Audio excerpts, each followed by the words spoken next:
Bonsoir à tous et bienvenue dans BFM News. On est ensemble pour 2 heures d'infos. Bonsoir Valentin. Bonsoir Maïva. À la une ce soir, il est de plus en plus probable que la Russie soit responsable du crash de l'avion au Kazakhstan. La compagnie Azerbaijan Airlines a livré les premiers résultats de son enquête. Selon elle, le crash est dû à une interférence externe, physique et technique.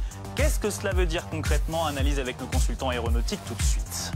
François Bayrou en visite à Mayotte ce dimanche. Le Premier ministre pourra décoller demain soir. Déplacement avec plusieurs autres ministres dans un contexte tendu puisque les habitants vont manifester demain. Nous serons justement à Mayotte dans un instant avec Naoufel El Kawafi. Et puis ce soir, l'horreur à Mulhouse. Le corps d'un homme de 38 ans a été découvert mardi dernier. Il se trouvait dans un sac à l'intérieur d'un box. L'homme faisait l'objet d'une déclaration de disparition inquiétante. Les circonstances de sa mort restent à établir. On reparle donc du crash de l'avion d'Azerbaijan Airlines. C'est donc la piste d'un missile russe qui est de plus en plus privilégiée. La compagnie a livré les premiers résultats de son enquête interne. Selon elle, la chute de l'avion est due à une interférence externe physique et technique. Oui, alors on va tout de suite retrouver notre envoyé spécial Pierre Barbin depuis Kiev. Pierre, le président ukrainien Volodymyr Zelensky s'est exprimé pour la toute première fois suite à ce crash. Qu'a-t-il dit ?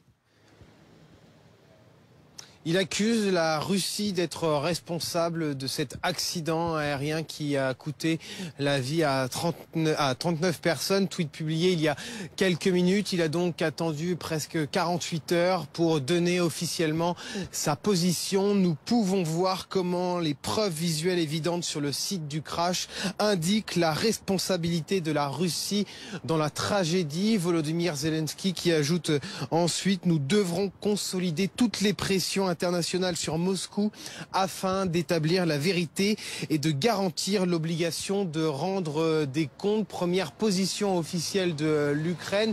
La veille, Andrei Kovalenko, un responsable ukrainien de la sécurité nationale, expliquait dès le matin que l'avion avait bien été abattu par un système de défense anti-aérienne russe. Voilà ce que l'on peut dire sur les positions tenues par l'Ukraine qui engage donc la responsabilité de la Russie. Le Kremlin a réagi lui aussi, évoquant d'abord de simples hypothèses, expliquant aussi attendre la fin de l'enquête parce qu'il y a bien évidemment une enquête qui est en cours. Les boîtes noires de l'appareil ont été récupérées, elles vont être bien évidemment analysées. Cela permettra de savoir ce qui s'est réellement passé sur cet avion.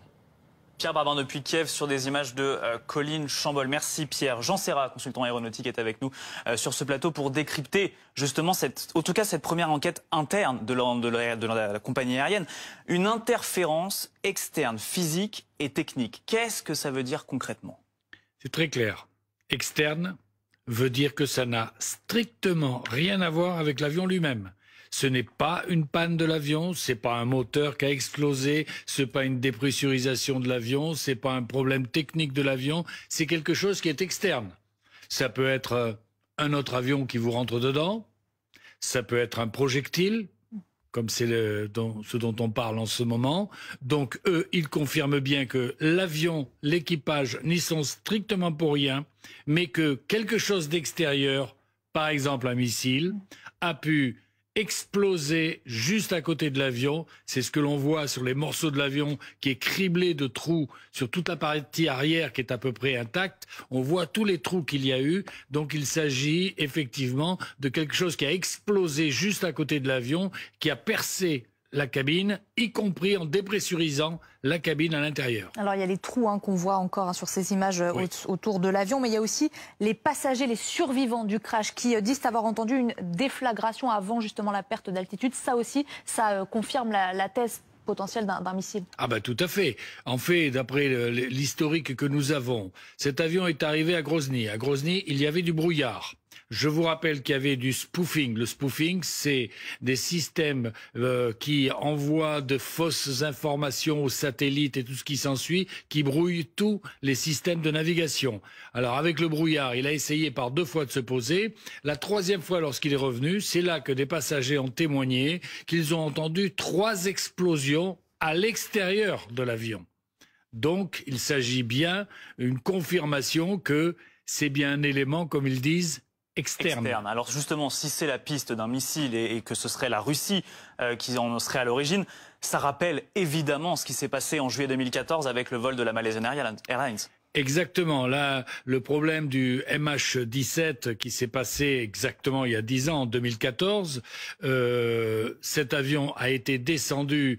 Bien sûr, la discussion continue parce que ceux qui ont tiré étaient des militaires ukrainiens pro-russes, avec du matériel qui leur avait été donné par les Russes. Donc les Russes disent on n'y est pour rien, c'est pas nous qui avons tiré. Donc qui est fautif là-dedans? C'est toute la question qui se pose, et 10 ans après, nous n'avons toujours pas la réponse. Et je peux vous dire qu'il y a un pays qui est particulièrement fâché avec cette histoire, c'est la Hollande, parce qu'ils avaient un nombre important de passagers à bord qui sont tous morts. Merci beaucoup Jean Serrat d'avoir été avec nous. On en parlera dans nos prochaines éditions, évidemment. Restez bien avec nous dans un instant. Nous reviendrons sur la situation à Mayotte. François Bayrou doit y aller demain soir, prendre la direction de l'archipel. Il sera accompagné de 4 de ses ministres. Nous serons en direct depuis l'île dans un instant. À tout de suite. Aïe.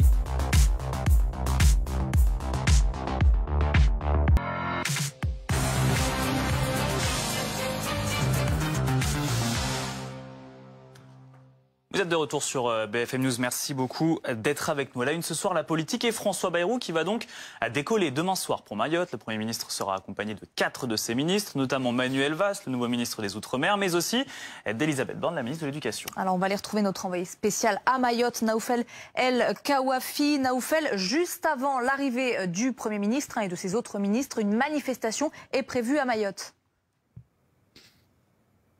Oui, ce qui montre que cette visite ministérielle, elle pourrait avoir lieu sous haute tension, comme ça a été le cas avec le président de la République la semaine dernière. Ce qu'il faut comprendre ici à Mayotte, c'est qu'en l'espace de quelques jours, les habitants sont passés d'un sentiment de consternation, désolation, à de l'agacement, pire parfois même à de la colère. On parlait tout au long de la journée avec plusieurs Mahorais qui nous expliquent tous la même chose. Ça fait 2 semaines, presque 2 semaines maintenant que le cyclone est passé.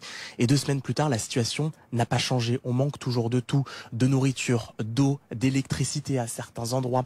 L'aide humanitaire qui peine à être acheminée, notamment dans les endroits les plus reculés. Alors quand on leur pose la question, qu'est-ce qu'ils attendent de cette visite de ces différents ministres, beaucoup nous expliquent pas grand-chose. Emmanuel Macron, Bruno Retailleau, le ministre de l'Intérieur, sont venus avant eux et ils n'ont rien apporté. On veut désormais des solutions concrètes pour qu'on puisse sortir de cette situation plus que dramatique. D'autant plus que vous imaginez bien que les dossiers brûlants sont nombreux. Bien évidemment, la reconstruction de l'archipel complètement ravagé, le logement, l'accès aux soins, l'éducation, d'où la présence d'Elisabeth Borne. Et ce qui vous montre, vous en parliez à l'instant, ce sentiment d'agacement, de colère, c'est l'organisation demain de cette manifestation en protestation à la venue du Premier ministre, des autres membres de son gouvernement.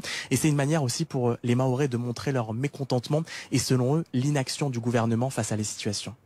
Naoufel El Kawafi depuis Mamoudzou sur des images de Tom Beck. On continue d'en parler avec vous, Anthony Lebos, journaliste politique du service de BFM TV, également en plateau. Mathieu Slama, essayiste et analyste politique, auteur de La Liberté, essai sur la société disciplinaire. Première question, Anthony.